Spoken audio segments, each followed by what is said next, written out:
Slovakia get started in a hot second.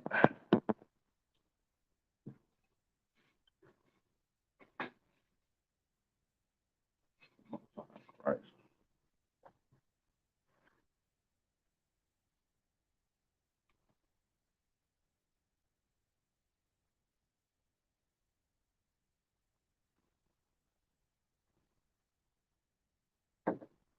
Shalom, Israel. Yahweh Shem Yahweh Shah Baraka Thumb to the brothers.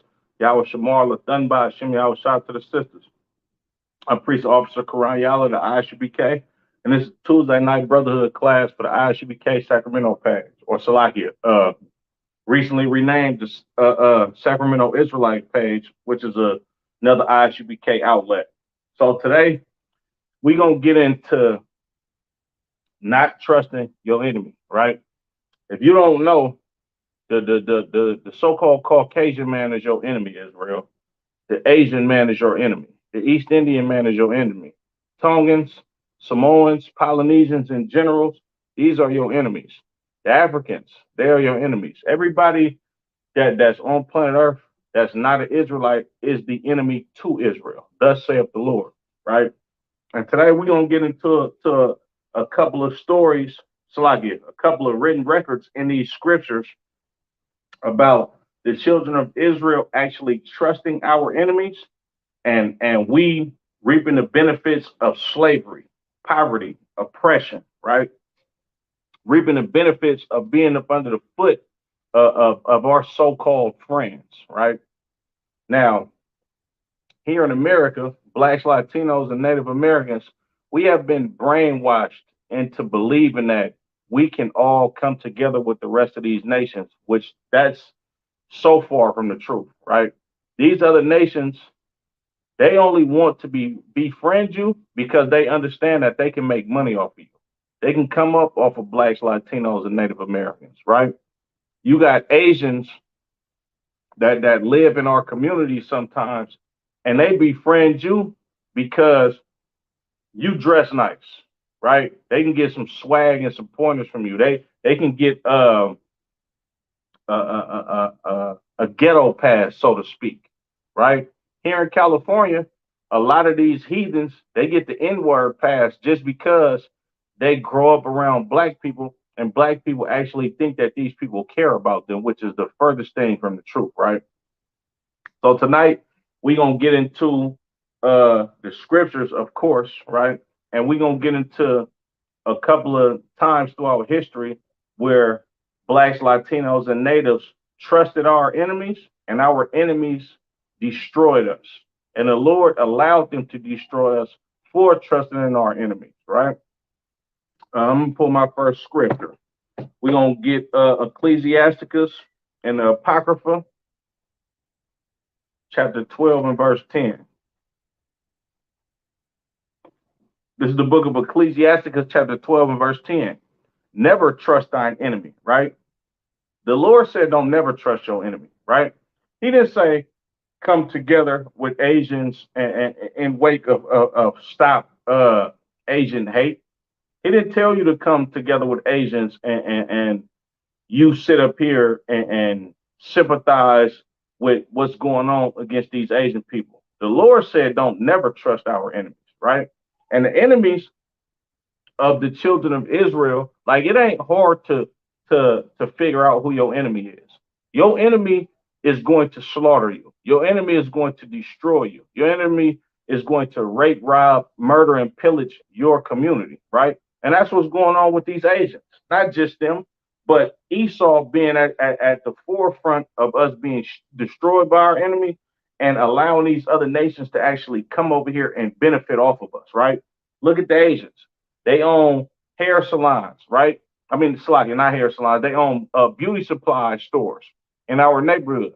Meanwhile, our sisters is going into these beauty supplies, which is $1 billion industry, right? And they still getting beat up by these goddamn heathens, right? They getting mishandled and mistreated by these goddamn heathens, and the prices is astronomical, right?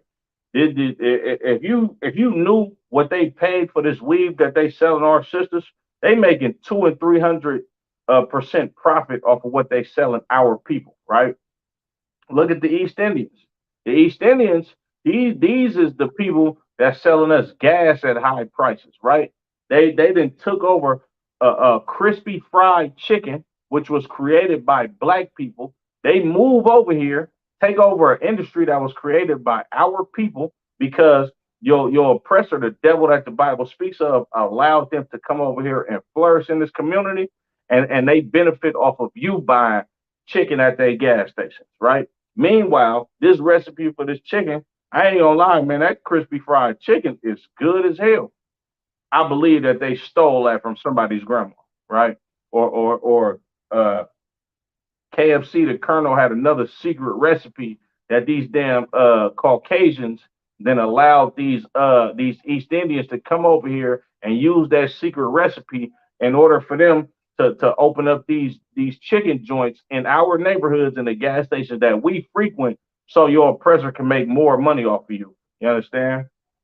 What about these Arabs? They selling you tobacco in your community. They selling you excessive liquor in your community, right? Not only is they doing that, it's a lot of these Arabs that own these stores that's actually having sex with black women for money. They destroying us, right? These sisters is having children by these goddamn heathens and being left in the ghetto with a half Arab baby. And this is all too common, especially where I'm from in Oakland.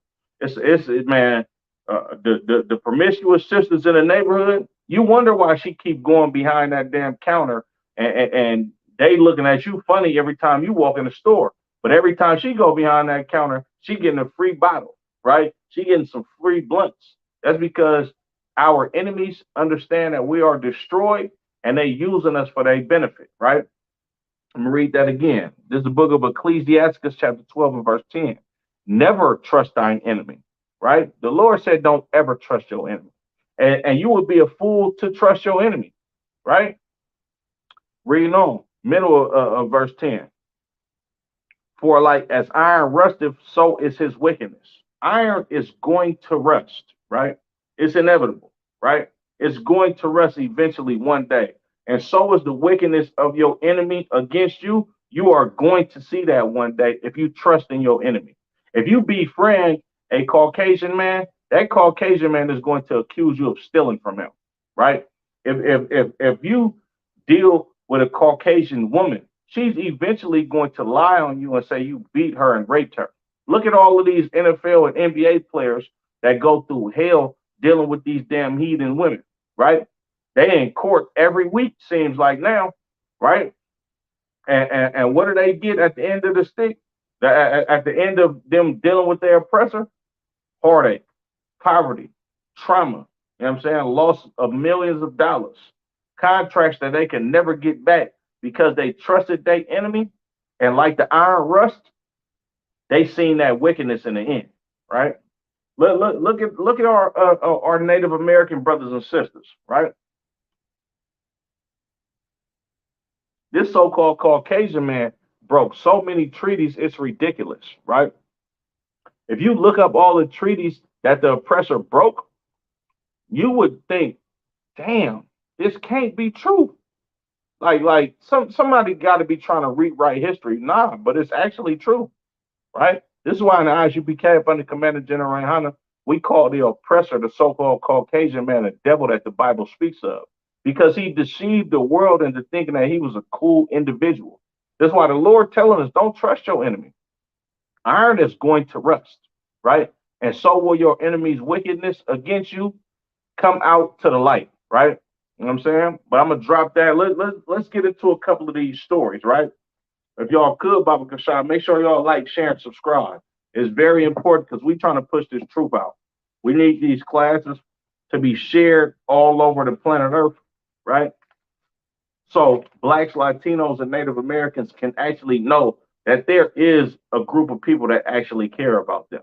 So they can know Commander General Yohana and the brothers up under him in the ISUBK actually risk their life by speaking unpopular facts to the masses in order for our people to wake up and understand that we are not to be oppressed. We are not to be following after these goddamn heathens. We need to push this truth out So our people can understand that us loving these other nations is the reason why we are in captivity today. All right. Let's go to the book of Judges, chapter 10. All right. Salakia.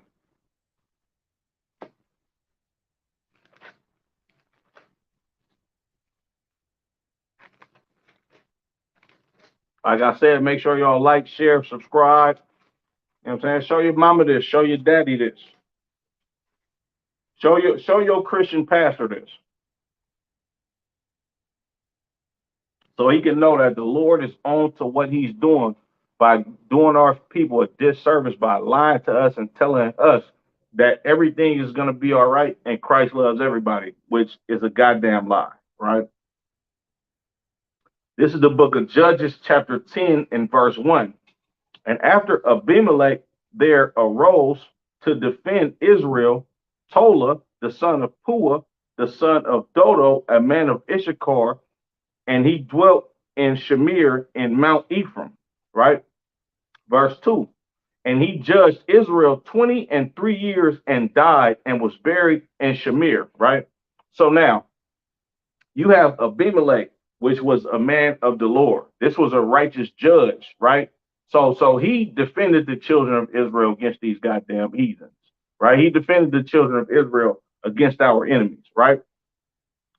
Verse 2, once again, and he judged Israel, Salakia, and he judged Israel 23 years and died and was buried in Shamar. So he was a judge over the children of Israel. This was before we had kings, right? This is when we had judges, right? Verse 3, and after him arose Jair, a Gileadite, and judged 22 years. So like and judged Israel 22 years. And he had 30 sons that rode on 30 ass colts, and they had 30 cities which are called Havath Jair unto this day, which are in the land of Gilead. So after him, another brother arose up to be a judge, right? Named Jair, which was from the land of Gilead, right? That's why he's called a Gileadite, all right? This is the land that he lived in the land of Israel, right? And it says he had 30 sons that rode on 30 ass colts. So he had 30 sons that had 30 horses, right? And they had 30 cities which are called Havath Jair unto this day, which are in the land of Gilead, right? And Jair died and was buried in Cameron, right? So Jair, right? It doesn't say that he did anything wicked, so we just gonna give him the benefit of the doubt that he actually kept the law, statutes, and commandments, and he followed the judges before him, right? Verse 6. And the children of Israel did evil in the sight of the Lord and served Baalim and Asheroth and the gods of Syria and the gods of Zidon and the gods of Moab and the gods of the children of Ammon and the gods of the Philistine, and forsook the Lord and served not him. So after this brother Jair died, the children of Israel, blacks, Latinos, and Native Americans, we start following the rest of these gods that these other heathens did, right? And I'm gonna read that one once again. The God, Salakia, the gods of Zidon, Salakia, and the gods of Syria, right? These Syrians is your so-called Persians today, right? And Zidon, those is Hamites, right? And the gods of Moab, right? Moab is the forefather of the Japanese people, right? And the gods of the children of Ammon, right? Those are the forefather. So like Moab is the father of the Chinese people, right? And Ammon is the father of the Japanese people. And the gods of the Philistines, right? Which are Hamites, right? These is Canaanites.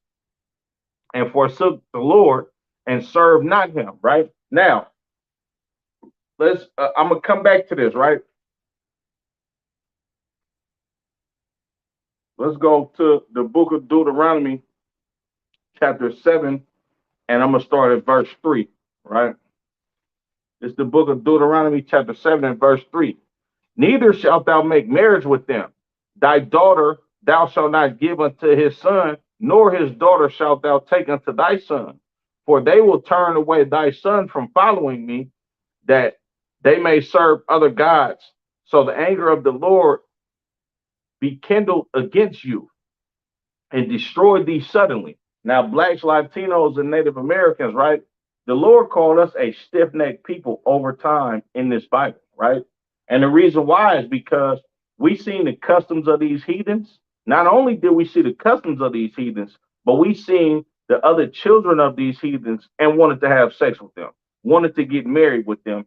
And in turn, us making marriages with these goddamn heathens, we start following their gods.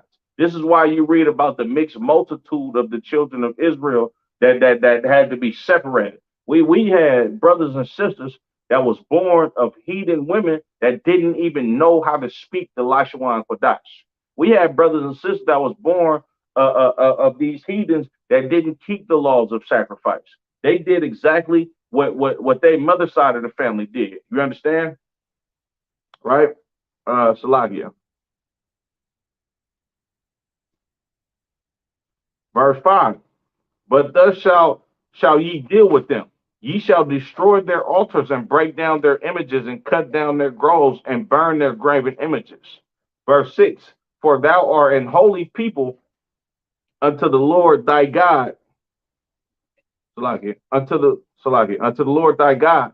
The Lord thy God hath chosen thee to be a special people unto himself above all people that are upon the face of the earth. So the Lord don't want us dealing with these heathens, right? The Lord don't want blacks, Latinos, and Native Americans to be marrying these Japanese, these Chinese people, right? These so-called Africans, right? As we reading in the book of Judges, the 10th chapter, our people did exactly the opposite of what the Lord wanted us to do. And in turn, we started following their gods. We started eating pork, shrimp, crab, and lobster and smoking weed and all of the stuff that we do today, following the gods and the religions of these other nations, right? This ain't nothing new. We've been doing this, right? The children of Israel been a hard-headed and stiff-necked people, thus saith the Lord, because of the actions that we have done in the past, right? So I'm jumping back to Genesis. Judges the 10th chapter. I'm gonna read verse 6 again. And the children of Israel did evil again in the sight of the Lord, and served Baalim and Ashtaroth, and the gods of Syria, and the gods of Zidon, and the gods of Moab, and the gods of the children of Ammon, and the gods of the Philistines, and forsook the Lord and served not him. Right. So after Jair died, the children of Israel started dealing with these other nations, and in turn, with us dealing with these other nations, as far as us making marriages with them, in turn, we start following their gods, right? We start following after the customs of these goddamn heathens. And we're going to see exactly what happened to the children of Israel because we trusted in our enemies, right?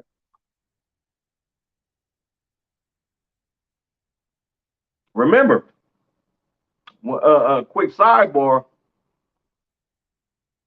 Shechem, which was a heathen, a Philistine, a Canaanite, right? Shechem was responsible for raping Dinah, which was the sister of the patriarchs of the 12 tribes of the children of Israel. Like this nasty, filthy heathen actually raped our Ford sister, right? Because they understand that they are our enemy, right? You don't rape somebody's sister, right? And that's your friend. Yeah, right? Let alone like we a whole different nation from them. When you do something wrong to another nation of people that's not your own nation, that's not just you doing wrong to one person. That is an act of war. And our enemies have time and time represented that they are enemies to us by committing acts of wars against us, right? So let's keep going. Judges 10:7. And the anger of the Lord was hot against Israel, and he sold them into the hands of the Philistines and into the hands of the children of Israel. Now, when you look at that, the scriptures say the Lord's anger was hot against us. right? You ever heard a black man speaking and he bad about something? And he like, man, they got me hot, bro. I'm Superman. I'm hot right now. This is how black men talk. You understand? The Lord is a nigga. Excuse my French, but the Lord has the same spirit that's in every black man in the ghetto. I'm gonna read that again. And the anger of the Lord was hot against Israel, and he sold him into the hands of the Philistines. Into the hands of who? The Philistines. Why? Because these Philistines was the same people that we started making covenants with and marriages with, and we started following after their gods. So in turn, the Lord made us their slaves, right? The Lord look at it like this. Oh, y'all want to be like them? Well, I'm gonna make y'all serve them. I'm going to make them oppress you. I'm going like you don't want me to be your God. The Philistines are going to be your God now. The Philistines are going to be the lords over you, and they are your enemies. So they don't give a damn about you. So you know what's gonna happen? You're gonna have to serve them with rigor. They're gonna oppress you. They're gonna rape, rob, and murder you so you can get the point that you shouldn't be like these goddamn heathens. I am the Lord your God and none else, and I've chosen you to be a holy and special people unto me. That's a slap in the face for the children of Israel to indulge in Christianity, for us to be smoking weed, for us to be in gangs, for us to be selling drugs. All of these are worshiping the gods of these other nations, whether you like it, know it, believe it, understand it, or not. You understand? If you celebrate Christmas, you are literally worshiping Nimrod, right? If you celebrate Halloween or Valentine's Day or New Year's Eve or Thanksgiving, you are literally worshiping the God of these other heathens, right? Read on. And into the hands of the children of Ammon. That's another God that we was indulging in with. The children of Ammon, following their customs, letting our children pass through the fire, killing our babies in hopes for a better life, right? Same thing that the Philistines did, right? We did exactly what the Africans and the Asians did, right? And the Lord delivered us into their hands because he was mad with us. To say his anger was hot against us, meaning like he's super extremely mad with the children of Israel, right? Reading on, verse 8. And that year they vexed and oppressed the children of Israel 18 years. All the children of Israel that were on the other side of Jordan in the land of the Amorites, which is in Gilead. So the children of Israel that lived in this particular place, they vexed us. They oppressed us. I'm gonna read that again. Verse 8. And that year they vexed and oppressed the children of Israel for 18 years. 18 years, all the children of Israel that were on the other side, Jordan, in the land of the Amorites, which is in Gilead, right? They oppressed us. Oppression is when you keep certain people in a low state to where they can't rise up and actually be they can't live up to the full potential that the Lord actually created them for, right? Oppression is you live in the ghetto. Oppression is just drugs in your community. Oppression is certain programs and crafty counsels committed against you to keep you in a destroyed, docile state, to keep you on food stamps, to keep you on welfare, to keep you killing your brother because you don't know why you poor and you don't understand that your oppressor is the devil that the Bible speaks of. That's oppression, right? And to be vexed is to be mad. Of course, you're going to be mad when you're being oppressed, right? The scriptures say oppression maketh a wise man mad. When you know you're being oppressed by these goddamn heathens, then it's going to vex your spirit. It's going to vex your spirit so much that a lot of our brothers and sisters actually go to drastic measures in this empire that we live in today, with trying to shoot it out with the police, right? Aborting a baby because they feel like they can't live a prosperous life without giving life to this baby. This baby is going to keep them stagnated and keep them in a oppressed state of mind because you got another mouth to feed. This is how the children of Israel think when we are oppressed by these damn heathens, right? Verse 9. Moreover, the children of Ammon passed over Jordan to fight also against Judah and against Benjamin and against the house of Ephraim, so that Israel was sore distressed. Not only did they fight these tribes, they went over the land of Jordan, over the river Jordan, and went to go fight against more of our brothers and sisters, right? Some more tribes that they went to go oppress. Verse 10. And the children of Israel cried unto the Lord, saying, we have sinned against thee, both because we have forsaken our God and also serve Baalim. Now, when we being oppressed and beat down, right? This is the same spirit that you see brothers in when they go to jail and they know they're facing a whole lot of time. And now brothers want to start reading the Bible and going to church and actually praying to God. But meanwhile, when you was out on the streets doing all manner of evil, you wasn't seeking the Lord, right? We don't sit back and look to the Lord when everything is going good for us, even though we doing wicked, right? It's when the shit hit the fan, Salakia for my language. It's when the SHIT hits the fan, when the children of Israel want to come looking for the Lord and asking to be delivered from heartache, pain, poverty, destruction, right? Verse 11. And the Lord said unto the children of Israel, did not I deliver you from the Egyptians and from the Amorites, from the children of Ammon and from the Philistines? Now the Lord questioning the children of Israel. He like, ain't I the one that saved y'all out of captivity plenty of times? Am I not the one that brought y'all out of Egypt? Am I not the one that delivered you out of these hands of these Philistines and these Ammonites? I'm him, right? Right? This is just like on planet Earth. If you do something evil against your father on planet Earth, right? Your physical father, I mean, right?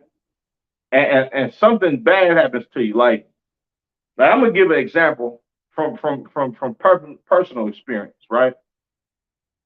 So when I was in the world, I was a real knucklehead. You understand? And I've been in institutions plenty of times, right? And every time before I even get to the institution, my pops would be like, "Man, look, you need to slow down. You're going about life in the wrong manner and direction, and you're gonna end up in prison, right?" And boy, was he right. You're gonna end up in jail, facing a whole lot of time, right? And fighting for your life damn near. And boy, was pops right. And then when I'm on the phone talking to him, trying to get some money put on my books and all of this type of stuff, I'm damn near pleading with Pops, like, man, yeah, when I get up out of here, man, I'm gonna do right this time, man. I know I messed up this time, Pops, and I know you was right, but at the same time, no, I need you right now. This is how the children of Israel get at God when we going through hell, when we going through heartache and pain, right? Reading on. Verse 12, the Zidonians also, and the Amalekites, and the Maonites did oppress you, and ye cried to me, and I delivered you out of their hand, right? The Lord said, not only did these nations oppress you, but some other nations was oppressing y'all. And when y'all cried to me, I hearkened unto the cries that y'all gave to me, and I delivered you out of their hand, right? Now, y'all back again in captivity and being oppressed by these damn heathens. Y'all calling on me again. I done delivered y'all a whole bunch of times. Right? Reading on. Yet ye forsake me and served other gods. Wherefore I will deliver you no more. Look at that. This is how a father works. A father looks at you like, man, look, I saved you plenty of times. I spared you plenty of times. All of these heathens came up against you, right? And I kept them off y'all backs. But you still want to go serve they gods. Now I'm not finna deliver y'all. Like all that sighing and crying, I don't want to hear that. That's what the Lord is saying to us. You understand? He's saying, look, I've been looking out for y'all. I brought y'all out of captivity in Egypt. I kept these other heathens off y'all back. Now, I'm not going to deliver y'all because y'all some hard-headed, stiff-necked people. You understand? You know the saying, a hard head makes a soft ass. Well, that's what the Lord is saying to the children of Israel. I ain't going to deliver y'all. You're going to have to learn your lesson, right? Verse 14. Go and cry unto the gods which ye have chosen. Let them deliver you in the time of your tribulation. Man, look how the Lord get at us. The Lord is a man of war, right? Christ had the same spirit as the heavenly Father. Christ wasn't no soft, docile type nigga, and neither is God. Like the Christians, man, Christians be killing me so much when they tell you, oh, the Lord loves everybody. The Lord is about God. Well, what about the flood? What about him killing the whole goddamn planet Earth? What about the children of Israel going against the law, statutes, and commandments that the Lord had given to us for us to be a special and holy people unto himself? Right? What about us going against our covenant that the Lord made with us? What about that? God loves everybody. Why does the Lord send the children of Israel into captivity to be slaughtered, murdered? You understand? Spoiled and pillaged if God loves everybody. Because God don't love everybody. But Barakatah Yahweh Yahweh Shah, the Lord does love the children of Israel. This is why he chastised the children of Israel. You're not going to go, oh, Salakia, oh, yeah, Most High Christ, the water, sir. You're not, man, Most High Christ. Let's go to the book of Matthew, chapter 11, verse 7. All right.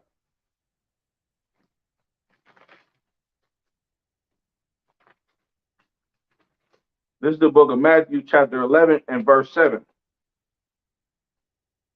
Uh, and as they departed, Jesus began to speak unto the multitudes concerning John. What went ye out into the wilderness to see? A reed shaken with wind? But what went ye out for to see? A man clothed in soft raiment? Behold, they that wear soft clothing are in kings' houses. But what went ye out for to see? A prophet? Yea, I say unto you, and more than a prophet. For this is he of whom it is written, behold, I send my messenger before thy face, which shall prepare the way, which shall prepare thy way before thee. Right? The children of Israel have always had prophets, priests and prophets, right? To show you which way you're supposed to go. You understand? Right? But these Christians, they telling you that God loves everybody and all of this BS, right?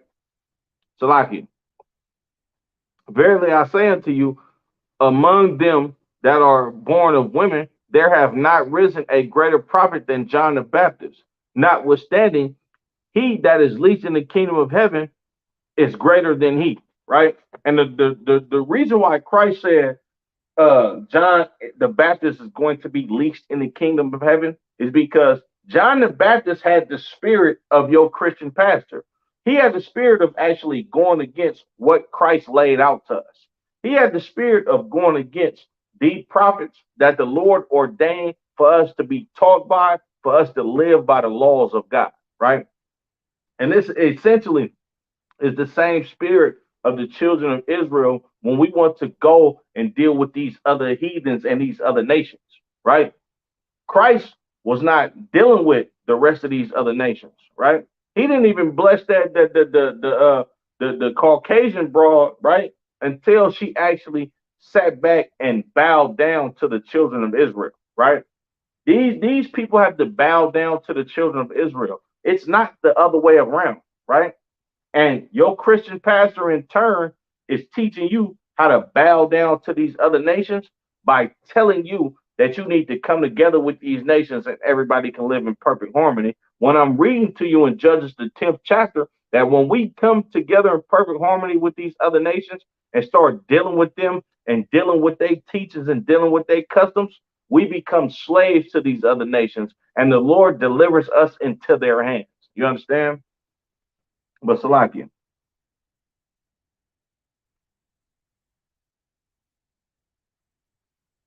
Where was I at?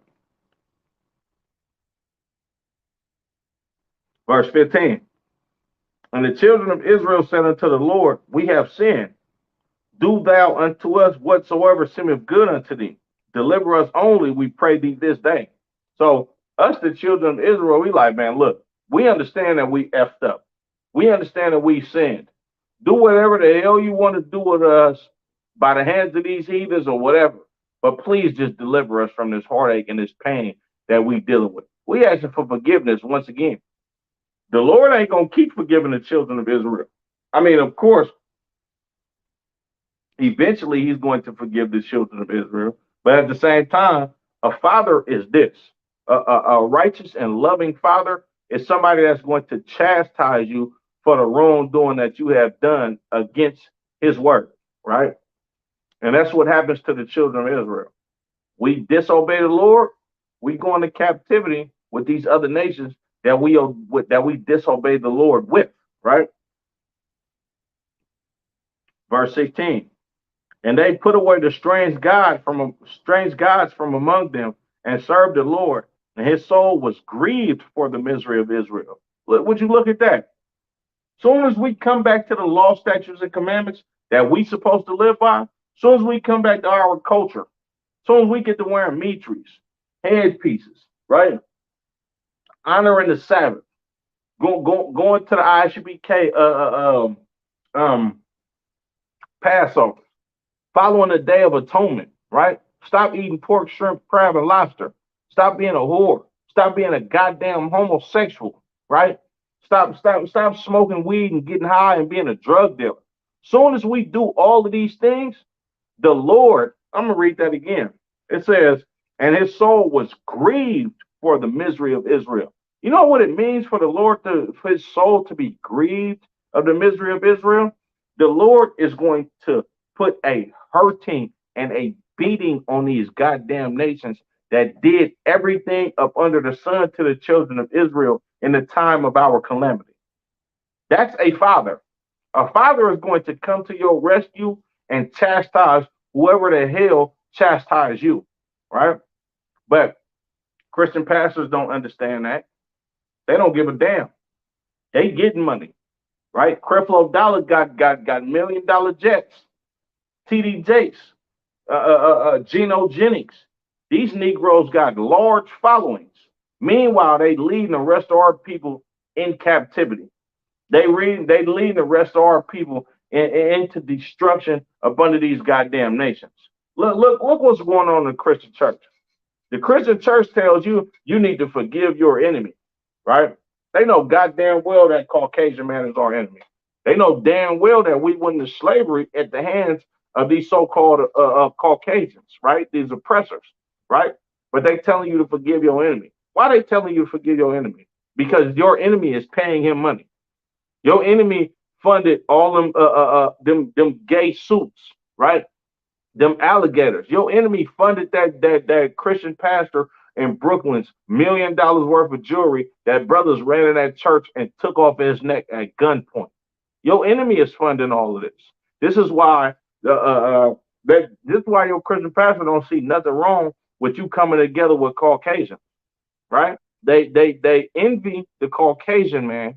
They want his money and they want to sleep with his nasty God-forsaken daughter, right? Salakia. Verse 17. Then the children of Ammon were gathered together and encamped in Gilead, and the children of Israel assembled themselves together and encamped in Mizpah. And the people and princes of Gilead said one to another, what man is he that will begin to fight against the children of Israel? He shall be head over all the inhabitants of Gilead. So I'm gonna drop that, but y'all get the point. You know what I'm saying? We trust in these other nations. You become slaves to these other nations, right? You want to worship Buddha? Well. The goddamn Asian is going to be your goddamn landlord. He's going to be the person that you have to pay money to get exactly what you want, right? You trust in white Jesus, you're gonna die with a white police officer's foot on your neck, right? You gonna perish because these other nations are going to murder you and slaughter you because you are their property and possession now, and it's meat for you, right? It's good for you because the Lord ordained these people to be over you because this is who you want to serve. You don't want to serve the Lord. You don't want to come into the ISUPK up under Commander General Yana and wear these funny head pieces that we got on, right? Be in decency and in order and stop smoking weed and dealing with prostitutes and getting off of drugs. You don't want to stop being a drunkard in the middle of the street and all these lusts and this ideology of you being happy in America. This comes from the Caucasian man, right? So the fact that you want to keep living like a Caucasian, the Caucasian is going to be the slave master over you and he's going to murder you, right? He's going to rape your child, right? Or he's going to have one of these homosexual Christian pastors rape your child in these churches because your homosexual Christian pastor wants to be like the slave master, just like you, right? You got sisters that want to be like Marilyn Monroe and a pinup girl and wanting to be wanting to have OnlyFans and having hot girl summers. Well, you know what's gonna happen? You're gonna die from monkeypox, right? Because this is a disease that the Lord is giving to people that He don't like. So since you want to be like the people that the Lord does not like, then you're gonna suffer at proportionate rates. Like Commander General Yana just brought out yesterday on Black Watch. Make sure y'all go watch that on Black Watch News YouTube channel. He just brought out yesterday that blacks, Latinos, and Native Americans are suffering from monkeypox more than everybody. Come on, man. Come on, man.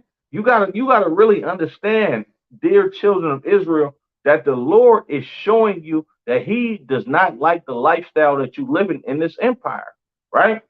Look at what's going on with us. We number one in all manner of madness. We number one in being murdered by racist police officers.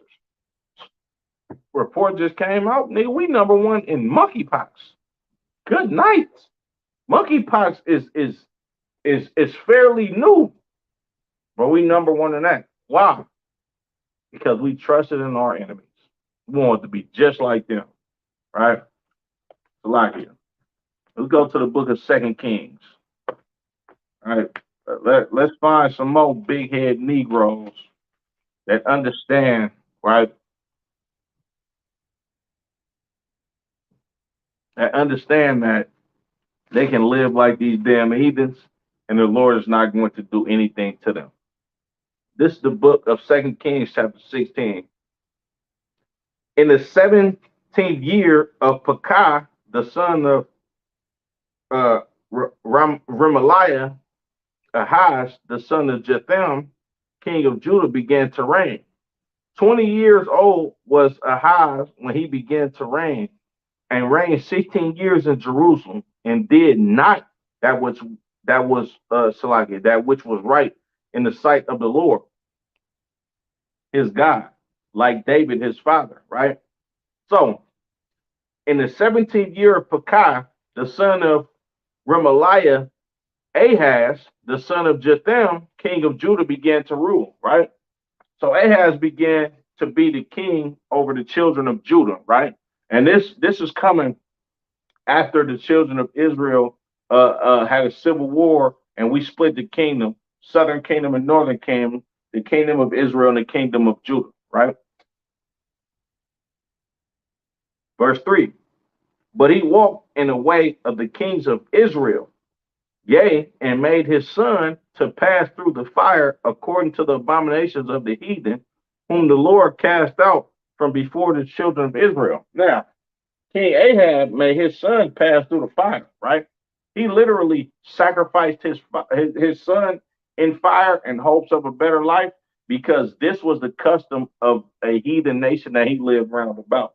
I believe this was the Philistines. Yeah, I believe the Philistines, and all of this comes from Babylon, from Nimrod. Like all of these gods, if you look back into the history of all of these gods, that the world worship over the years, Babylon, everything leads back to Babylon. Even the Roman and Greek gods, all of these BS gods lead back to Babylon, right? Uh, Nimrod, who was basically the first king over planet Earth during his time, um, after the flood, right? Reading on. And he sacrificed and burnt incense in high places and on the hills and every green tree. So when he sacrificed and burnt incense in these high places, he's doing this after the manner of these heathens, right? Because this is how the heathens get at, right?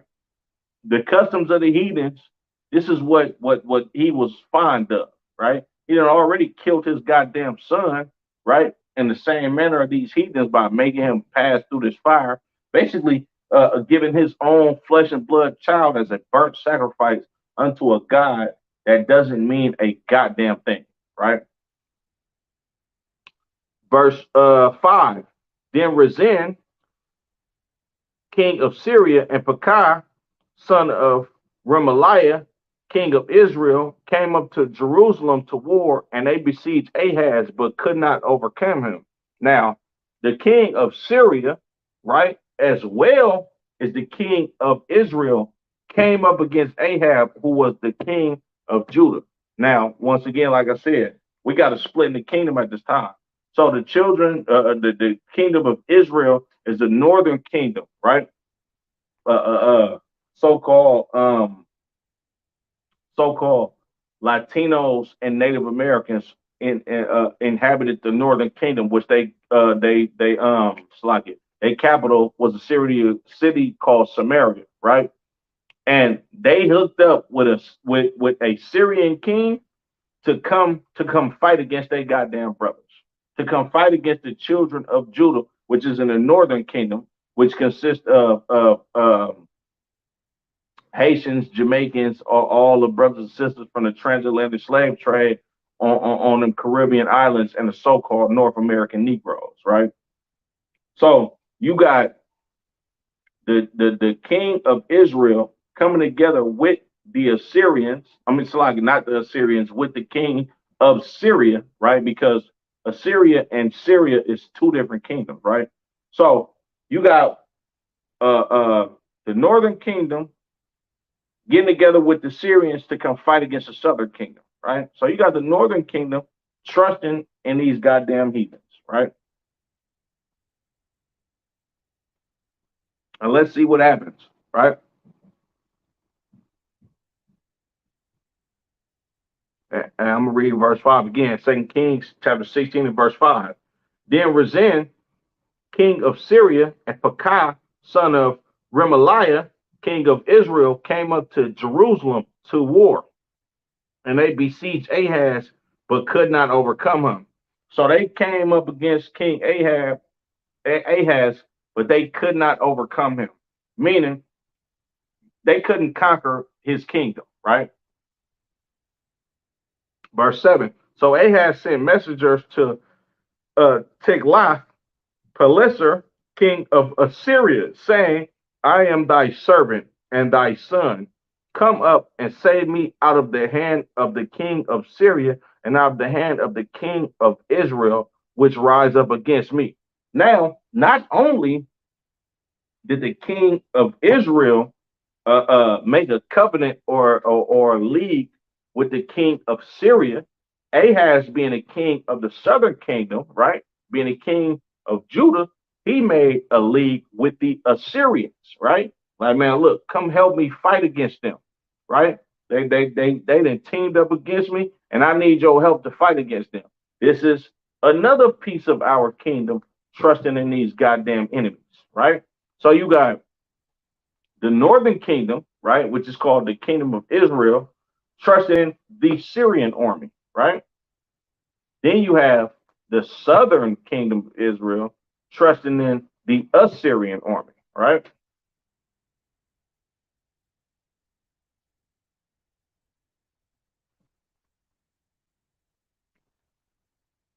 Verse 8.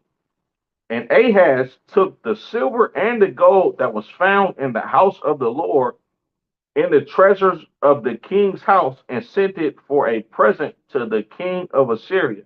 So this Negro, not only did he write to him by letters, right, that he need help to fight against his brothers and a heathen nation, he also paid him for it, right? And it says he took this treasure out of the Lord's house. Like, you know how evil that is for you to pay another nation to help you fight against your brother in another nation with the money that's in the Lord's house? Man, that's evil and wicked as hell, right? That's so goddamn evil. Like we taking what the Lord has given us to pay these heathens to help us fight against our brothers in another heathen nation, right?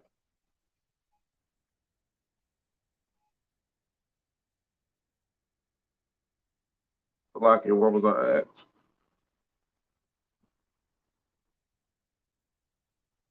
Verse 9.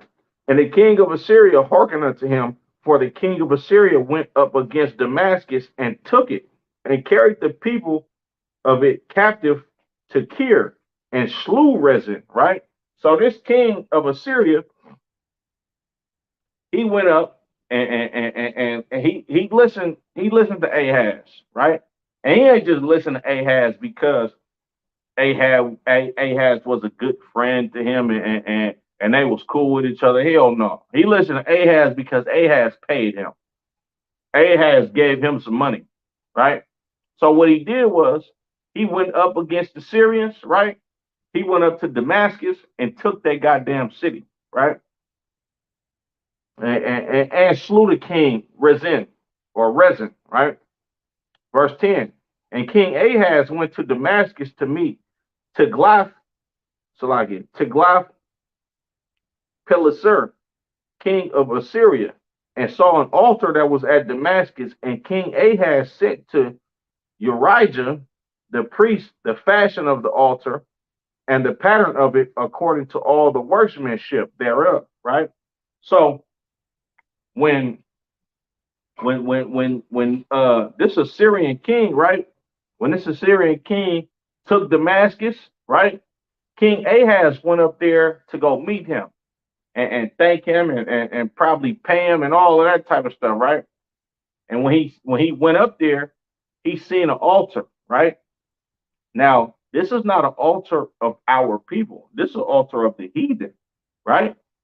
I'll read that one more time.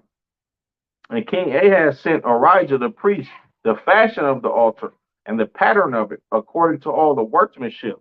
So when Ahaz seen this altar, he sent to his high priest, and look, they got this altar. It's built like this. It's built like that.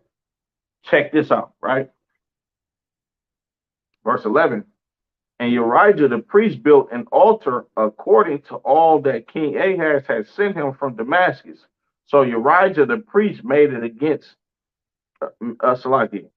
So Urijah the priest made it against King Ahaz, came to Damascus, right? So he sent what this altar looked like after the ordinance of these heathens to his priest, and he summoned this priest to make this altar, right? To basically copy after the customs of these goddamn heathens, all right? Verse 12. And when the king was come from Damascus, the king saw the altar, and the king approached the altar and offered thereon. So when he approached his altar after he came from Damascus, he seen the work that he sent to Urijah to Salakia to replicate this altar, just like these heathens. So when he came back, he seen this altar and started offering burnt sacrifices on this altar in the manner of these goddamn heathens, right? With the altar that's a replication of what they do, right?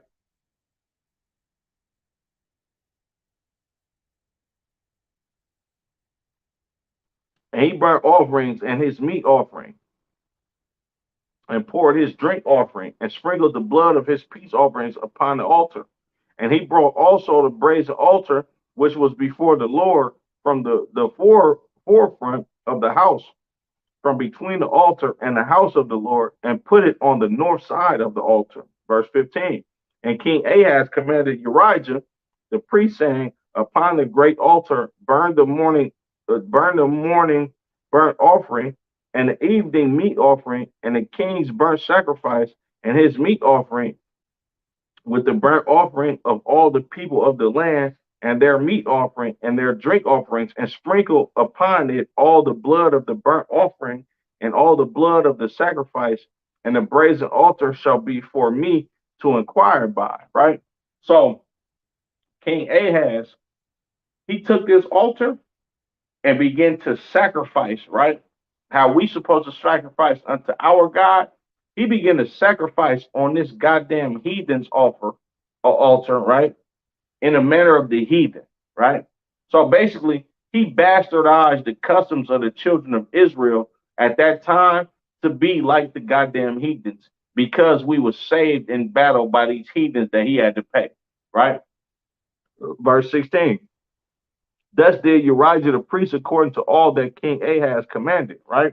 Now watch what this evil bastard does.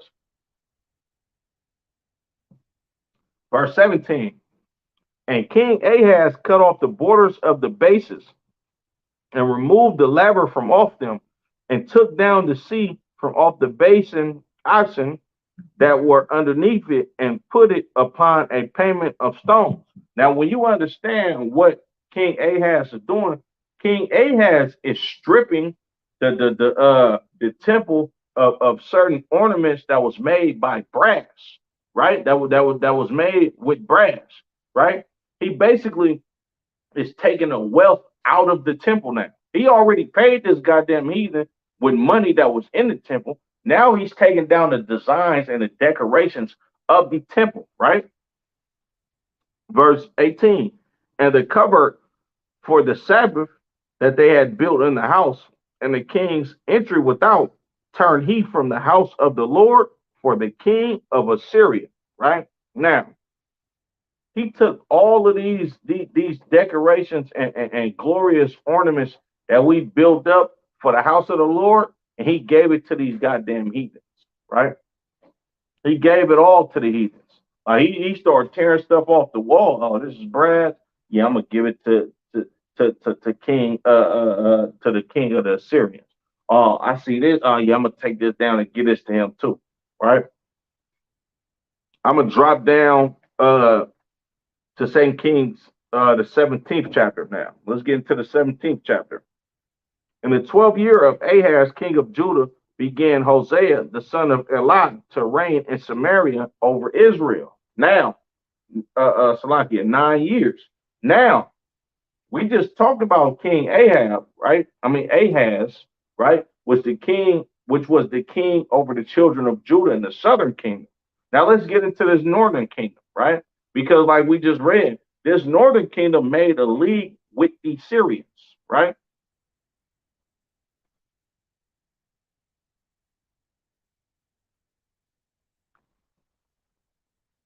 And he did that which was evil in the sight of the Lord, but not as the kings of Israel that were before him. So this king did evil in the sight of the Lord. He ain't keep the law, statutes, and commandments. He followed after the custom of these heathens too, right?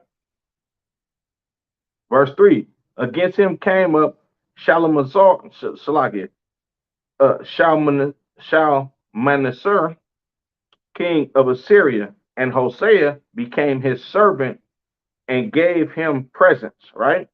So Shalmaneser, king of Assyria, came up against the northern kingdom, right?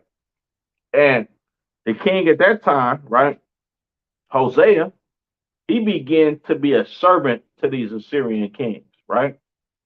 Now watch what happened. And the king of Assyria found conspiracy in Hoshea, for he had sent messengers to So, king of Egypt, and brought no present to the king of Assyria, as he had done year by year. Therefore, the king of Assyria shut him up and bound him in prison. Man, would you look at that? Ecclesiasticus 12 and 10 comes into mind once again. Never trust thine enemies. right? The Lord tells us to never trust our enemies or never to become one and build a league with our enemies, because once you do this, your enemies are going to expect something from you. And when you don't uphold that bargain, you're going to see how evil and wicked they get against you, and you're going to see how much they hate you, right? And that's exactly what happened here. Look here, we got King Ahaz, right? King Ahaz is the king over the southern kingdom, right? He makes a league, right, with the children of the Assyrians, right, and the Assyrian king. He make a league with them to fight against his own brothers in the northern kingdom, right? Now, when he makes his league to fight against his own brothers in the northern kingdom, this Assyrian king conquers the northern kingdom, basically, right? As well as the other heathens in the Syrian kingdom that was fighting alongside of the northern kingdom, right? So now, when all is said and done, now the southern kingdom are subject, Salakia, the northern kingdom are subject to the Syrians, to the Assyrians, Salakia. So when this king is demanding his tribute and he don't get it, he gonna put you in captivity. And this is exactly what happened to the northern kingdom. This is how the northern kingdom went into captivity to the Assyrians, right? And when you read in the history of the children of Israel, the southern kingdom eventually go into captivity to the Babylonians, right? Because why? We follow and sacrifice to their gods. You understand? But Salakia, reading on. Verse 5. Then the king of Assyria came up through all, Salakia, came up throughout all the land and went up to Samaria and besieged it 3 years. In the 9th year of Hoshea, the king of Assyria took Samaria and carried Israel away into Assyria and placed them in Halah and in Harbor by the river of Gozan and into the city of the Medes. Right. So now, the children of Israel, we won. No matter if we having a civil war with each other and war breaks out with us and we think we two different kingdoms and we fight amongst each other and y'all got a king here and y'all got a king there, the Lord does not deal with us individually. If one of us sin, we all suffer. So what happened is, and the Lord, the Lord is so prophetic in these scriptures. If you actually look at what's going on, this is what the Lord did. The Lord took the northern kingdom and put them into captivity, right? Our Latino, Native Americans, so-called North American Indians, and so forth and so on. He put them into captivity with who? The Assyrians. King Ahaz was from the southern kingdom. He made a league with the Assyrians. So what happens? The northern kingdom goes into captivity to the same nation that the southern kingdom makes a league with. And then what happens to the northern kingdom? We go into captivity to the Babylonians, right? King Nebuchadnezzar and them. We go into captivity to the Babylonians. You know why? Because the Lord sees no difference in anybody in the children of Israel, right? If one of us sin, we all suffer. Daniel was a righteous man, right? Of course, there was a lot of righteous brothers in the northern and southern kingdom that had to suffer captivity because of our nation going against the Lord. But that don't mean anything. Just like the blacks, Latinos, and Native Americans up under Commander General Yohana in this empire, right? We keep the law, statutes, and commandments, right? We do exactly what the Lord tells us to do at the mouth of Christ, at the mouth of Commander General Yohana. But meanwhile, we still live behind enemy lines in the land of our captivity. Like this ain't magic. We not just finna get out of hell just because we come to the Lord and we serving the Lord with all our heart, mind, and soul. We loving our brothers as ourselves. Nah, we still have to carry out this punishment that the Lord has bestowed on us. Just like you got brothers and sisters that's actually born into the truth, that's never ate a piece of pork, that ain't never celebrated a holiday, that's never celebrated a birthday. Meanwhile, they still live in the projects. Meanwhile, they still are the product of their fathers, right? And have to deal with being subjected to these other nations because it's not about being an individual when you're dealing with the Lord, right? If one of us come together with these heathens, we all gonna suffer for it. You understand? But I'm gonna drop that. Let's get into the book of First Maccabees, right? Book of First Maccabees. Make sure y'all like, share, subscribe, comment. You understand? Salaki. Look at these comments.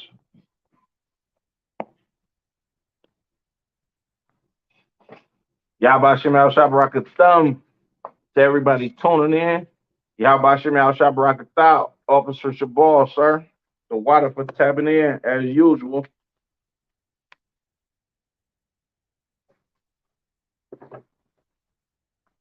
We go to the book of First Maccabees, chapter 1, and we're gonna start at verse 11.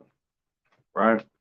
So you got we went over us being subjected to the Philistines and the Ammonites, which is Asians and Africans, right? And we just went over us being in captivity to the Assyrians, right?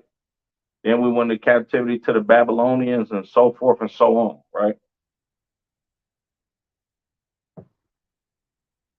It's the book of First Maccabees, chapter 1 and verse 11. In those days went there out of Israel wicked men who persuaded many, saying, let us go and make a covenant with the heathen that are round about us. For since we departed from them, we have had much sorrow, right? So the Lord said, look, and these times of the Greeks ruling on planet Earth, it went wicked niggas out of the children of Israel that persuaded other children of Israel to actually come together with these heathens, saying that we need to make a league with them. Since we departed from these heathens, we have had much sorrow. And the reason why these brothers feel like they had so much sorrow is because they can't fulfill the lust that they want to feel, right? They can't sleep with these heathen women, right? If you got the nation of Israel on one accord to not be like these goddamn heathens, right? They can't be drug addicts and drug dealers, right? Our women can't be strippers and slaughtering our babies at the tomb to 100,000 a year, right? We can't do none of that if we depart from these goddamn heathens. But these wicked Negroes in the book of First Maccabees, the first chapter, they wanted to make a league with the heathen because they felt like we was in sorrow and in turmoil because we can't fulfill the lust and satisfy these demons that we have on us. You understand? Salakia. Verse 12. So this device pleased them well. Then certain of the people were so forward in that they went to the king, who gave them license to do after the ordinance of the heathens, right? So this device pleased these wicked Israelites that they could persuade into being like these goddamn heathens, right? And when they was pleased by this, they went to go ask these heathen kings, right, to let them have a license to be able to do whatever the hell they do, right? And what's that license today? Being a police officer, right? Being a Christian pastor. That's a license to do after the ordinance of the heathen. You understand? Blacks, Latinos, and Native Americans, you shouldn't be no goddamn police officer.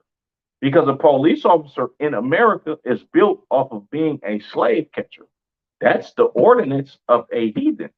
That's the ordinance of your oppressor. You understand? Like us being ordained ministers and pastors.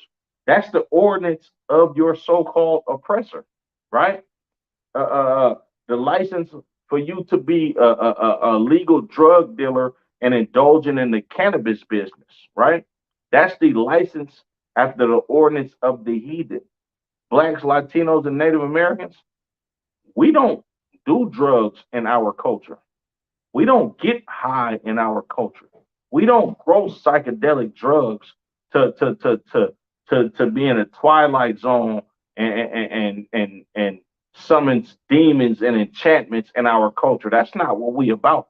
We are righteous people, thus saith the Lord. Our law, statutes, and commandments in this holy Bible speak about us not getting high. You understand? Us not raping children, us not being drug dealers, us not oppressing our brothers and sisters with excessive taxes, right? This is what's going on in our scriptures that we have to uphold that the Lord gave us. Those is the license of the those is the license of the ordinance of the heathens when you want to be a legal drug dealer and own a cannabis club, right? The license of the ordinance of the heathens when you want to be a professional pimp and you own a escort service, right? Or you own a goddamn strip club, right? Where traumatized women have been raped since they was kids can come in there and you can benefit and make money off of them being destroyed as little children. That's the license of the ordinance of a goddamn heathen. And that's what these wicked niggas in the book of First Maccabees wanted to do. So I get for my language, right?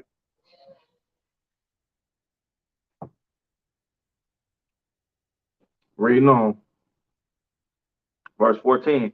Whereupon they built a place of exercise at Jerusalem according to the customs of the heathen. And this place of exercise at Jerusalem, this is a gymnasium, right?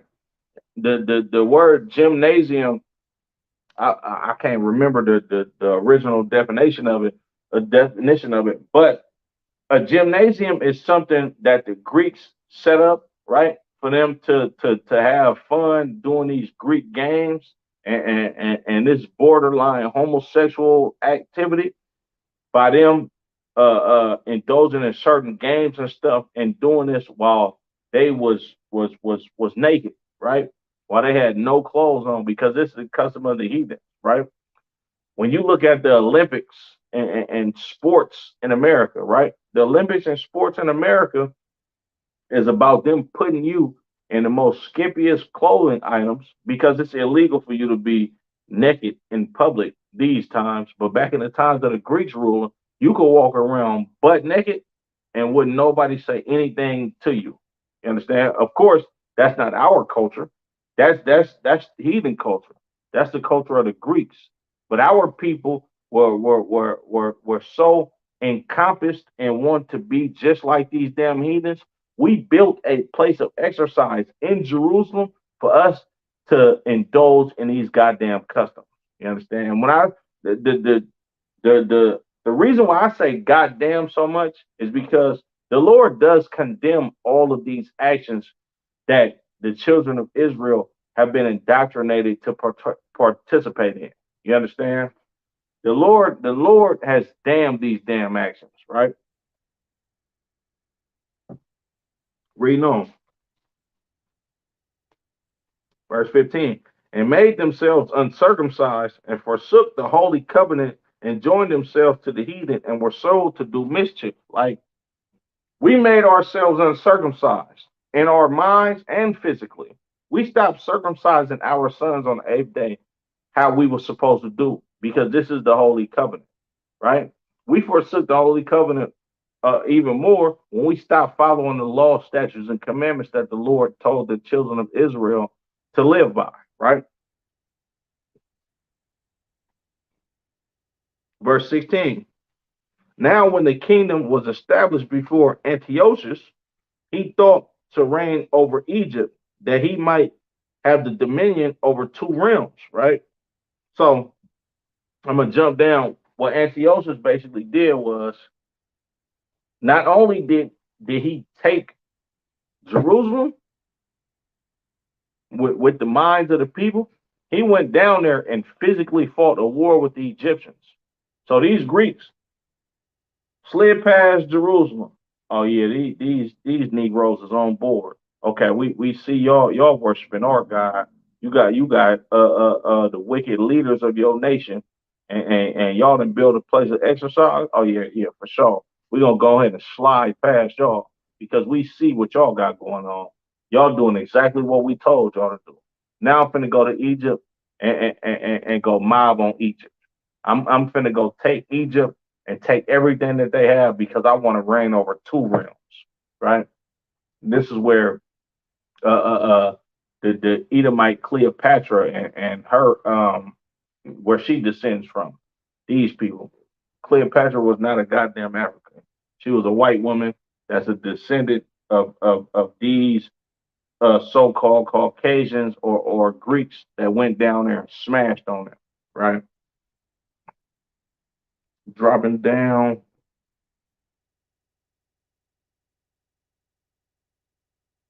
So like I'm gonna just keep going on. Verse 17. Wherefore he entered into Egypt with a great multitude and with chariots and elephants and horsemen and a great navy, and made war against Ptolemy, king of Egypt. But Ptolemy was afraid of him and fled, and many were wounded to death. Now, Ptolemy, right? Ptolemy was a Caucasian man that was in Egypt, and Ptolemy is one of the generals that actually ruled under Alexander the Great, which is the head and the first Caucasian man to actually run planet Earth. Caucasians or Edomites, which the scriptures call them, they never had dominion over the planet Earth before Alexander the Great. If you want to read about that story, you can start in First Maccabees, the first chapter. You can start at verse 1. It names Alexander the Great. I only call him Alexander the Great for educational purposes. We know him as Alexander the Greek or Alexander the goddamn freak because he was a homosexual and weird as hell, just how these Edomites are. But if you want to read about the history of him conquering planet Earth, you start at First Maccabees and Apocrypha chapter 1, right, verse 1.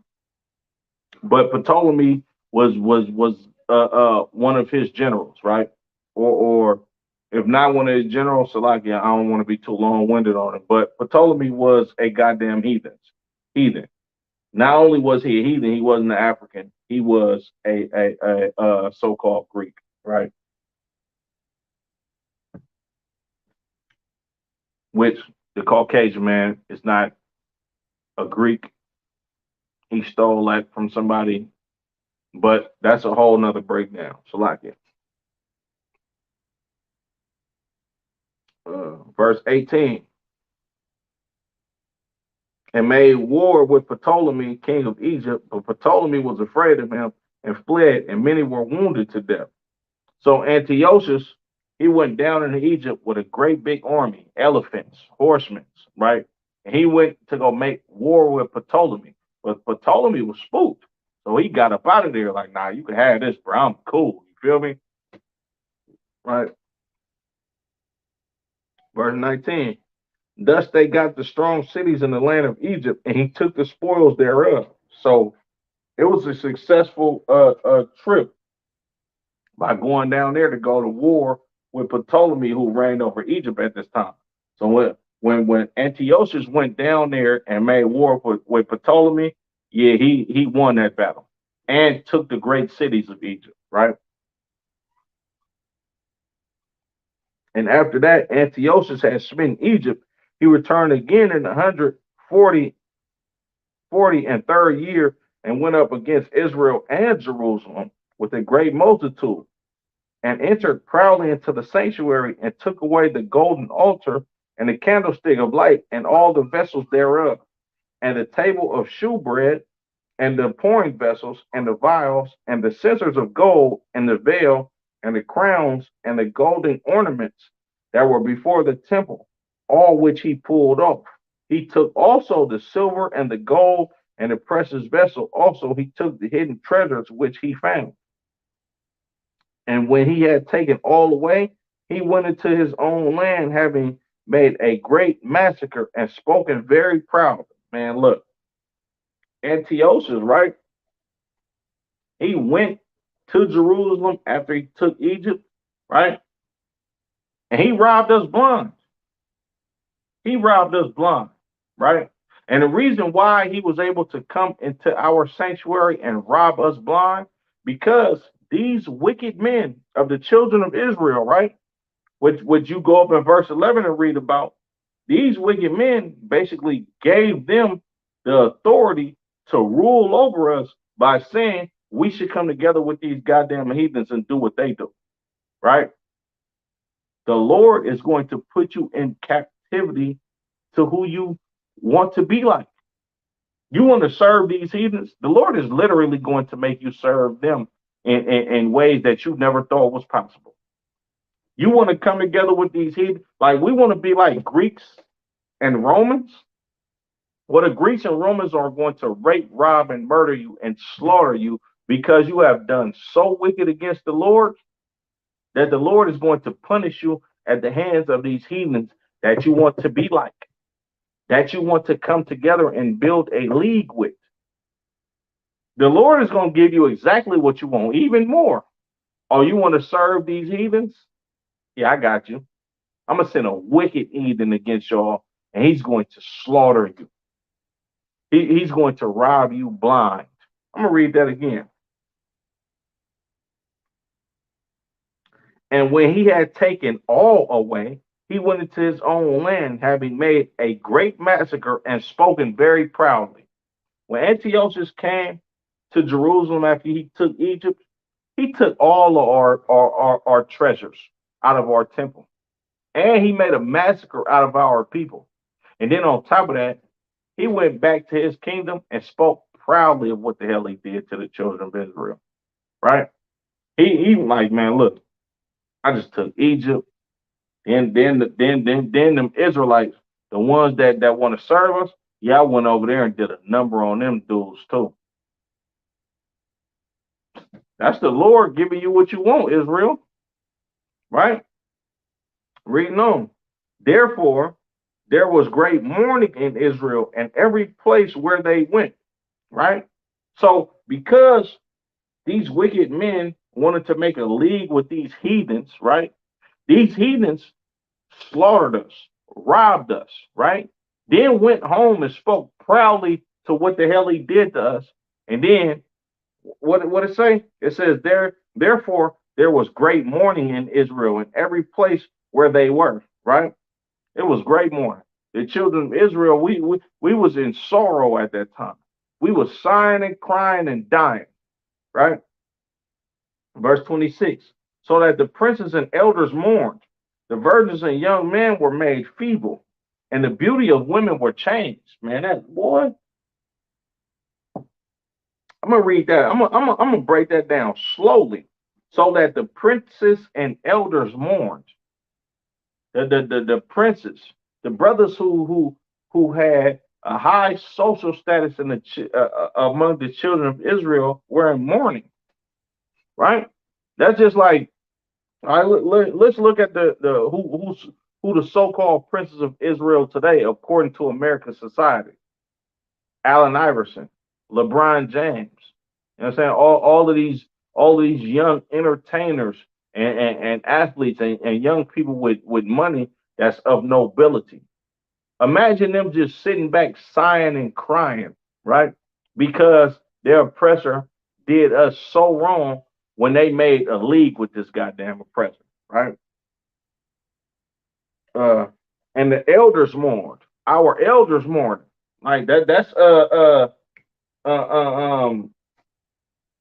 Reverend Jesse Jackson, Al Sharpton. Imagine if they were sitting back just sighing and crying, right? Imagine if the devil didn't give them the money that they had, right? Right? Because they sold out the children of Israel for their own lustful gain, right? Imagine these older elders mourning, right? Right? In every place where they were. You got our whole nation mourning at this time. Why? Because we wanted to be like these goddamn heathens. We wanted to marry ourselves unto them and deal with their politics and indulge in their customs and their way of life. So in turn, The Lord allowed these goddamn heathens to pillage us, to murder us, to rob us, to put us in a docile state, right? The virgins and the young men were made feeble, right? Our young sisters and our young men was made feeble. They was made weak, right? And the beauty of women was changed. Didn't no sister want to put on her glorious dress and her nice bonnet and head wrap? They was walking around in sackcloth, mourning for what happened to the children of Israel, mourning for what happened to our people during the time of us being up under the Greeks. Why? First Maccabees 1 and 11. These wicked Negroes that wanted to make a league with these goddamn heathens, right? Ecclesiasticus 12 and 10, once again, never trust thine enemy. That's why the Lord telling you don't trust your enemy. You shouldn't trust your enemy because your enemy is going to show you that he hates you. It's inevitable. He's your goddamn enemy, right? Verse 27, every bridegroom took up lamentation, and she that sat in the marriage chamber was in heaviness. A bridegroom is a man that's about to get married to a woman. That's supposed to be a happy and glorious time of your life. Like Black, Latino, and Native American men, you understand what it means to have a nice, beautiful young lady that's going to be yours forever, and you first getting to meet her, and this is going to be your wife. That's a glorious, joyous time for the men, right? But the Lord said, every bridegroom took up lamentation, right? And she that sat in the marriage chamber was in heaviness.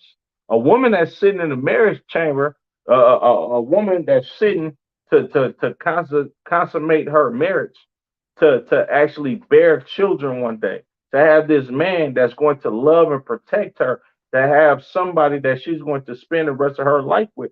This is supposed to be a joyous, glorious time, right? But it says, she that in the marriage chamber was in heaviness. Our sister was in heaviness. It was weight on our sister's shoulders. Man, I don't know what's going to happen to him. Will I bear children? Is our life going to get back to normal? Are we going to be the people that we supposed to be, or are we just going to be into servitude to these goddamn heathens? They keep slaughtering us and murdering us, right? Verse 28, the land also was moved for the inhabitants thereof, and all the house of Jacob was covered with confusion, right? Why was we covered with confusion? We came to agreement with these goddamn heathens. Now let's make a league with them. Let's do what they do. Let's become one people with these goddamn Greeks. We did all of this. We trusted in our goddamn enemies. And then we turned around and our enemies robbed us and slaughtered us. So niggas is walking around confused like, bro, why is this happening? Where did we go wrong? Why do they hate us? That's confusion. We gave our heart to these goddamn heathens, and these heathens showed us that they didn't give a damn about us, but we thought they did. We thought these was our friends. We thought these was the people that was going to love us forever. And when it backfired on us, it confused us. Like, damn, why are they doing us like that? I can't put my finger on it. Why? Right?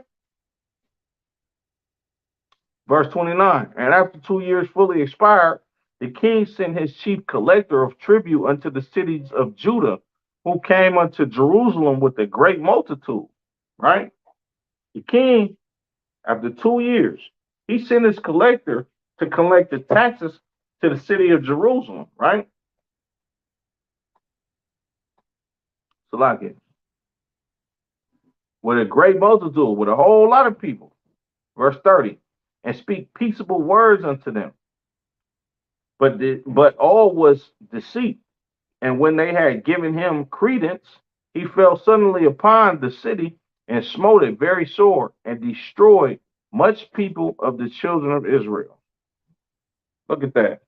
Never trust your enemy, right? After we've been slaughtered, they took from our damn temple. They murdered us, had our people in mourning, right?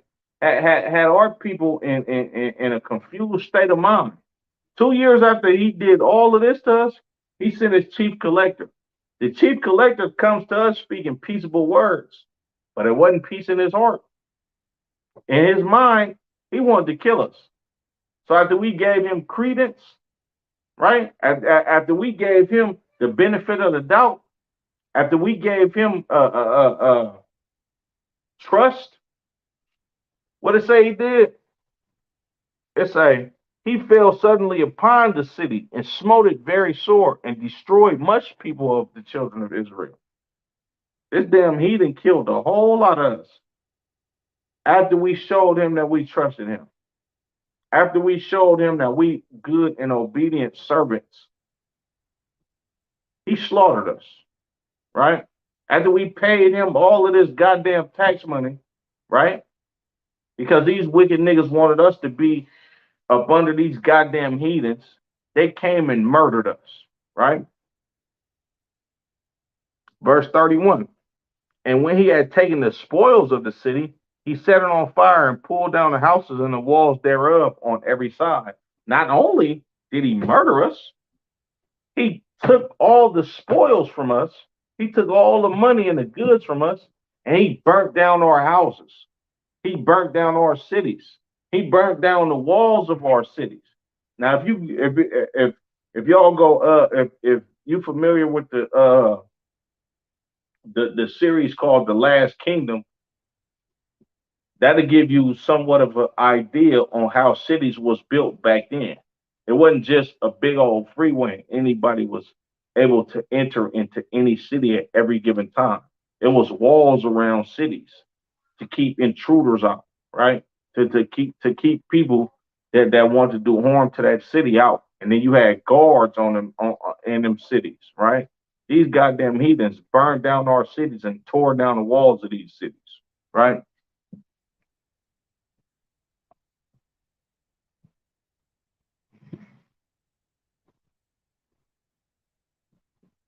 But the women and children took they captive and possessed the cattle. They took our women and our children and took our cattle.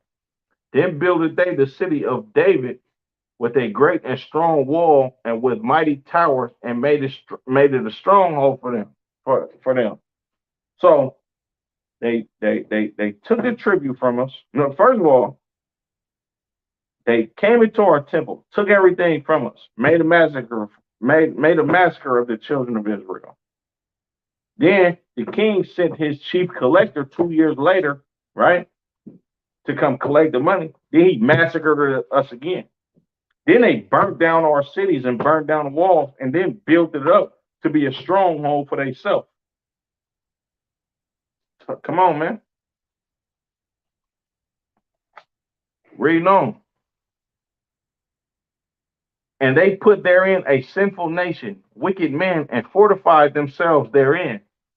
Not only did they do all of this, they put their own wicked people to come live in our city. This is gentrification precept, right? They sent they wicked men to come dwell in our cities, right? It's a lot here.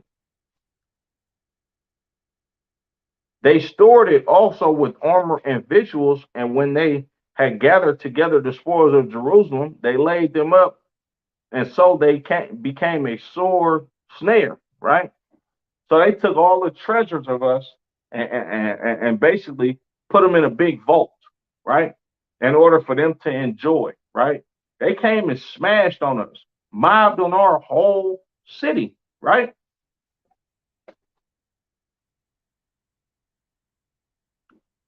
For it was a place to lie in wait against the sanctuary and an evil adversary to the children of Israel.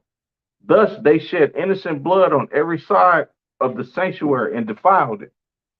So they killed our brothers and sisters in our temple, right? And defiled our temple, right? Verse 37. I'm sorry, verse 38. And so as much that the inhabitants of Jerusalem fled because of them, whereupon the city was made an habitation of strangers and became strange to those that were born in her, and her own children left her. So they did all of this manner of evil to us to the point to where we actually left Jerusalem and went to go live somewhere else, and we became strangers to our homeland. Just like today, you got blacks, Latinos, and Native Americans saying, "Oh, I'm from Argentina. Oh, I'm from West Oakland. Oh, I'm from East New York. I'm from Brooklyn. Or I'm from North Philly. You understand? I'm from 63rd, right? I'm from Compton. I'm from Watts. I'm from the Magnolia Projects. Nigga, we strangers to our own goddamn nation because we trusted into these goddamn enemies. We trusted into these heathens. Therefore, you think you from O Block. Therefore, you a blood or a crip or a GD or a vice lord. Therefore, you think you from Third Ward Magnolia and them little project building apartments is what you call home, and that's your goddamn hood. That's what happened to the children of Israel when we trust in our enemies. We in a Western hemisphere, right? Never seen our homeland, right? Never knows.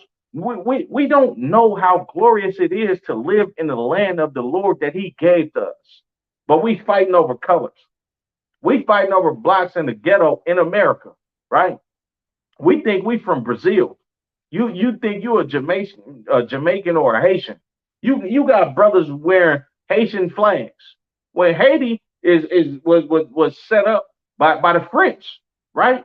Our brothers and sisters in Haiti had to fight these goddamn oppressors. Barakatah Yahweh Yahweh Shah for that strong nation of them Levites to actually come up against the oppressor. You understand? And be independent from them.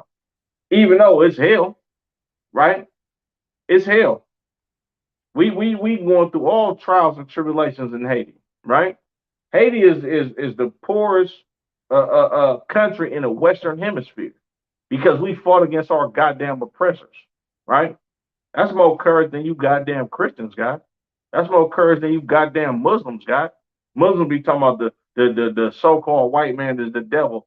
Meanwhile, these niggas is dressed like them in suits and selling bean pies in 105-degree weather and sending brothers out there to give them newspaper while they got the Richie Rich part in their hair and shave their goddamn face so they can look like a mother effing child. So like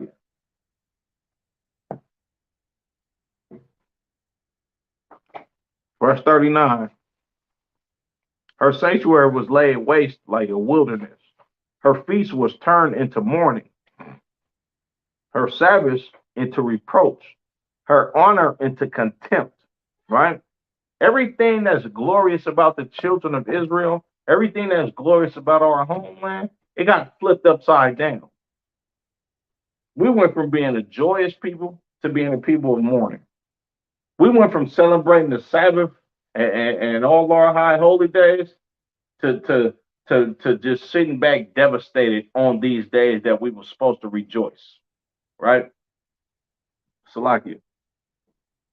Uh, and had been Salakia, as had been her glory, so was her dishonor increased, and her excellency was turned into mourning. We had glory in the land of Israel. We had glory in celebrating these high holy days. We had glory into being given unto marriage to our own people. But that turned into mourning. That turned to us feeling like we have no hope. That turned to us looking at life like, why am I here? What is this all about? You understand? Like, Barakatah Yahweh Yahweh Shah for the men in the Isupk that sigh and cry for the children of Israel. Because I'm damn near getting choked up and teary-eyed behind what I'm actually reading. And I meditate on these scriptures all the time. These ain't my first time reading these scriptures, but it's so heartbroken to understand that I come from a glorious people. I come from people that actually are supposed to run planet Earth. But since we got wicked niggas that want to be like these goddamn heathens, Now I had to grow up in the hood. I had to suffer poverty and oppression, jail, prison, parents on drugs, friends getting murdered, cousins, jail, prison, aunties, uncles on drugs, family members getting murdered. Right? It's it's traumatizing to actually grow up the same way that you see over and over and over through these scriptures when your people do not want to obey the Lord. You understand? I'm gonna drop that. Let's get a couple more scripts and then I'm gonna end the class, right? Let's go to the book of Ezekiel, chapter 39 and verse 23.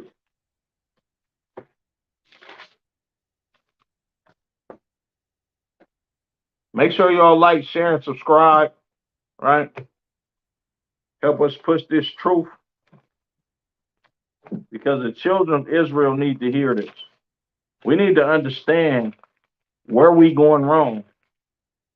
All your Christian pastors keep telling you, oh, we got to pull ourselves up by our bootstraps and you got to get up there and you got to get out there and get something. Nah, man, you need to come into the Isupk up under command of General Yana and change your ways. Christ was talking about being born again. You can't come back through your mother's womb again. When he said be born again, you gotta become a new person. You gotta become a brother that don't like whores. You gotta become a brother that don't want to smoke weed. You gotta become a sister that don't want to be a whore. You gotta become a sister that does not want to abort your child because you want to have a hot girl summer. Because you want to go get a college education, you cannot abort your child. You have to come into the mind frame of pork, shrimp, crab, and lobster is disgusting, and that is not what my people do. Brothers, we got to come back into wearing these headpieces, these mitris. You know what I'm saying? Coming to class, right? Forsaking all of your lusts for the benefit of your nation. You understand? But Salaki, this is the book of Ezekiel, chapter 39 and verse 23. And all the heathens shall know the house of Israel went into captivity for their iniquity. All these heathens know that the children of Israel are going to go into captivity for our iniquity. Right? Thus saith the Lord. Meaning this. If we don't follow these law, statutes, and commandments, how the Lord intended us to do and live by, we are going into captivity to these heathens. You understand? Read on. And furthermore, the heathens know it. Your oppressor know goddamn well you going into slavery to him if he tells you pork is the other white meat every goddamn commercial. If he give you a new Baconator cheeseburger and advertising it with some skinny, blonde, blue-haired white woman for you to go eat this goddamn burger, he knows you're going to be up under his feet, right? Because they trespass against me. We trespass against the Lord when we deal with these other nations, when we marry these heathen women, when our sisters marry these heathen men. When you have something like a hot girl summer or a Plan B song, right? When you being a whore, a drug dealer, right? When you being a goddamn Christian worshiping a white Jesus and not loving your own goddamn people, man, we gonna be into captivity. If it wasn't for Commander General Yohana and the Isupk, we would be in captivity forever, right? We would be in captivity forever, right? Salakia. Therefore, hid I my face from them and gave them into the hand of their enemies, so they fell by the sword. The Lord has hid his face from the children of Israel and gave us into the hand of the enemy, and we fell by the sword. Why? It says it right here at the top of the 23rd verse. And the heathen shall know that the house of Israel went into captivity for their iniquity. We go and we are slaughtered, beat, you know what I'm saying? Trampled down on by these goddamn heathens because of our iniquity. because of us going against the law, statutes, and commandments of the Lord. For us wanting to be like you goddamn heathens. For us wanting to be like the Asian man, right? For us wanting to be like the so-called Tongan and Samoan man. For us accepting them as being the same people as us. For us accepting them to be like us. For us making a league with them. For us marrying their sons and daughters. For us eating what they eat. Us dressing how they dress. Us talking how they talk, right? For us worshiping their gods, right? For you celebrating Christmas, for you celebrating Easter, 4th of July, for you doing all these abominable things that the heathens do, the Lord said, uh, uh, and the heathen shall know that the house of Israel went into captivity for their iniquity, because they trespassed against me. Be, therefore, Salakia, I hid my face from them and gave them into the hand of their enemies. So they fell, Salakia, so fell they by the sword. According to their uncleanness and according to their transgressions have I done unto them and hid my face from them. We are in captivity to heathens because we want to do what heathens do. You die from monkeypox because you're a homosexual. You get lung cancer because you smoke weed, right? You get murdered in a drug deal going bad because you're a drug dealer, right? We get slaughtered because of the iniquity that we indulge in, right? And that's justice. According to what the Lord says, that is justice. The Lord is a man of war. You want to go to war with the Lord by us going against the law, statutes, and commandments? All these heathens are going to be the rulers over you. These heathens are going to be the ones that oppress you since you want to be like them so goddamn much. The Lord has given us up to these goddamn heathens. And the children of Israel, we need to wake up and understand that you are holy and separate from these heathens. You wouldn't be in captivity if you didn't want to be like your oppressor. With that being said, I'm going to go ahead and end it. Yahweh by Shemi, Yahweh Shabbat Thumb to the brothers. Yahweh Shemal Thun by Shemi, Yahweh Shah to the sisters. Israel, wake up, man. This is something that we have to understand. The Lord is not dealing with the children of Israel as a whole because we want to deal with the gods of these other nations. Soon as we wake up and figure out that we're not supposed to be like them, that we holy and separate, the Lord is going to have respect unto the children of Israel and start moving in our favor. With that being said, Shalom, Israel.